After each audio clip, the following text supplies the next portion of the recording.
Good evening. This is All India Radio. I'm Valsa Williams with the news at 9.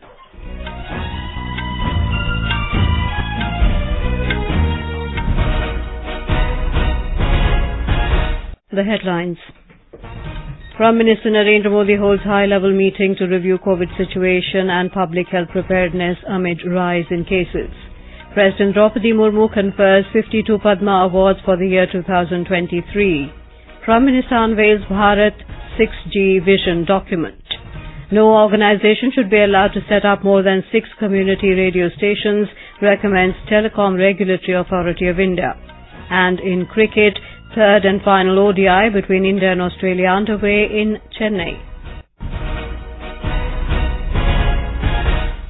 Prime Minister Narendra Modi today chaired a high-level meeting to assess the COVID-19 and influenza situation in the country.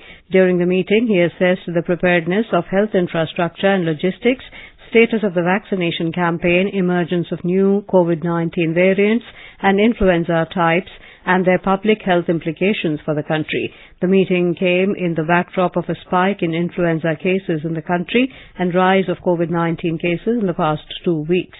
The Prime Minister directed officials to enhance whole genome sequencing of positive samples with the designated genome sequencing laboratories. Mr. Modi said this will support tracking of newer variants, if any, and timely response. He emphasized COVID-appropriate behavior, including wearing of masks in hospital premises by both patients, health professionals, and health workers. He also stressed that wearing of masks is advisable when senior citizens and those with comorbidities visit crowded areas. He directed that effective monitoring of severe acute respiratory infection cases and testing for influenza, SARS-CoV-2, and adenovirus be followed up with states. The Prime Minister stressed the need to ensure availability of required drugs and logistics for influenza and COVID-19 across health facilities, along with availability of sufficient beds and health human resources. Prime Minister Narendra Modi today said India is moving towards becoming the biggest exporter of telecom technology in the world from being only a user a few years ago. He underlined that India is the country with the fastest 5G rollout in the world. Mr. Modi was speaking after inaugurating the new International Telecommunication Union ITU area office and innovation center in India during an event in New Delhi. He also unveiled Bharat 6G Vision document and launched 6G Research and Development Test Bed and Call Before You Dig app. आज भारत दुनिया में सबसे तेजी से 5G roll out करने वाला देश है। सिर्फ 120 दिन में 125 से अधिक शहरों में 5G रोल आउट हो चुका है। देश के लगभग 350 जिलों में आज 5G सर्विस पहुंच गई है। इतना ही नहीं, 5G रोल आउट के 6 महीने बाद ही आज हम 6G की बात कर रहे हैं और ये भारत का कॉन्फिडेंस दिखाता है। Mr. Modi said India will work closely with ITU for the standardization of future technologies. He underlined that the new Indian ITU area office will help in creating the right environment for 6G. He announced that the country will set up 100 new 5G labs in the coming days, which will help in developing 5G applications as per the unique needs of India. Referring to the rural upsurge of Internet use, the Prime Minister informed that the number of Internet users in villages has surpassed the figure in urban areas, indicating that digital power has reached every nook and corner of the country. 2014 से पहले भारत में internet connection की संख्या 25 करोड़ थी। आज ये 85 करोड़ 85 करोड़ से भी ज्यादा है। साथियों, अब भारत के गांवों में इंटरनेट यूजर्स की संख्या शहरों में रहने वाले इंटरनेट यूजर से भी अधिक हो गई है। ये इस बात का प्रमाण है कि डिजिटल पावर कैसे देश के कोने कोने में पहुंच रही है। President Draupadi Murmu today conferred 52 Padma Awards for the year 2023 at a civil investiture ceremony at Rashtrapati Bhavan. She conferred 2 Padma Vibhushan, 4 Padma Bhushan and 46 Padma Shri awards. President Murmu presented Padma Vibhushan to S.M. Krishna in the field of public affairs. Padma Vibhushan was also conferred on Professor Balkrishna Doshi posthumously in the field of architecture. The President presented Padma Bhushan to Kamlesh D. Patel in the field of spiritualism. He is the founder of the Heartfulness movement and has developed Kanha Shantivanam, which is home to one of the world's largest meditation centers. She presented Padma Bhushan to Kapil Kapoor in the field of literature and education. He is known for striving to indigenize higher education by integrating Indian knowledge systems and establishing dedicated institutes. Suman Kalyanpur received Padma Bhushan in the field of art and chairman of the Aditya Birla Group, Kumar Mangalam Birla, in the field of trade and industry. Padma Bhushan, Shri Kumar Mangalam Birla.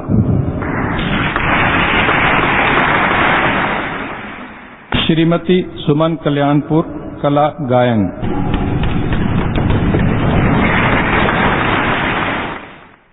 This is All India Radio giving you the news. For quick news updates round the clock, follow us on our Twitter handle at AIR News Alerts.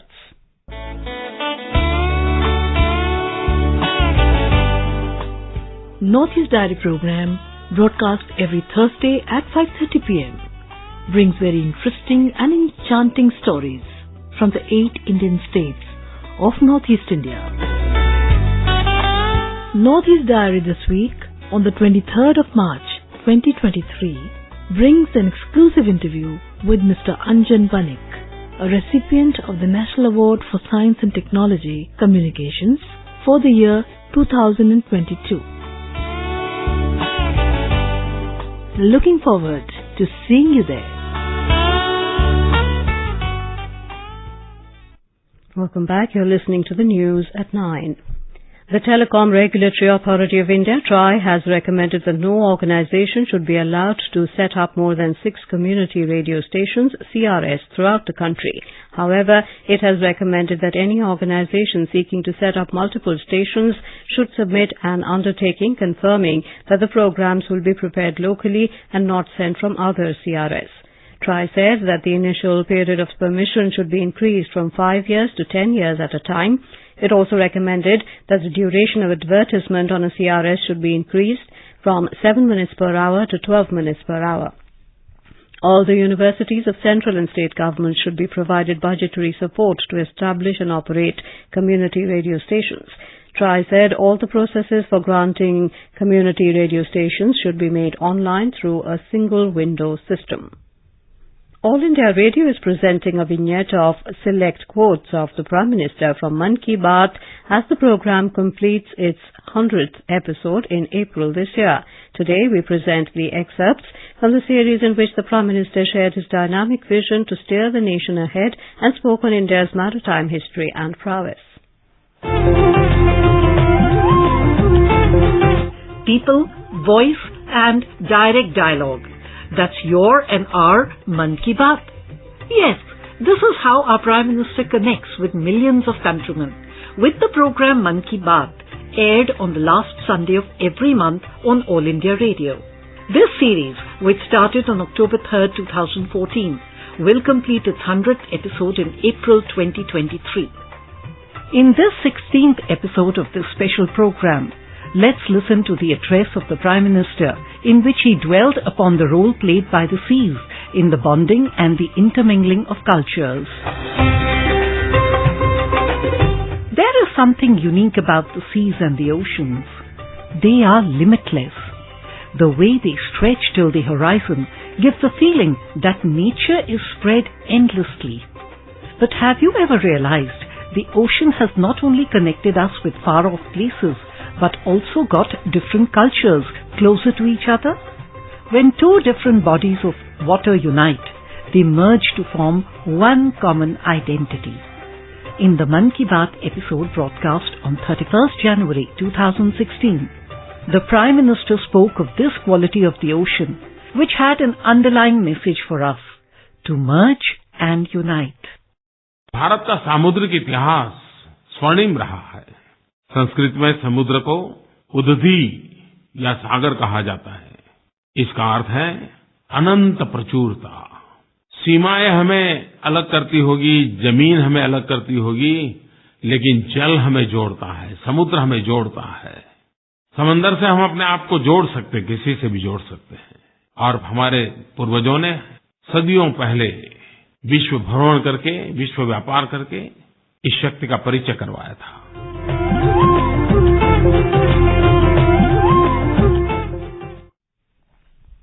The Supreme Court has said that it will hear on the 9th of May a clutch of pleas in connection with the criminalization of marital rape.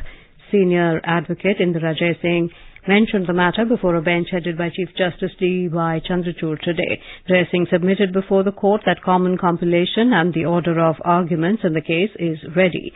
Solicitor General Tushar Mehta said the centre's reply is ready and it has to be vetted, and added that he would argue the case for 1.5 days as it pertains to an important issue. On 16th January, the Supreme Court sought response from the central government on a clutch of petitions seeking criminalization of marital rape.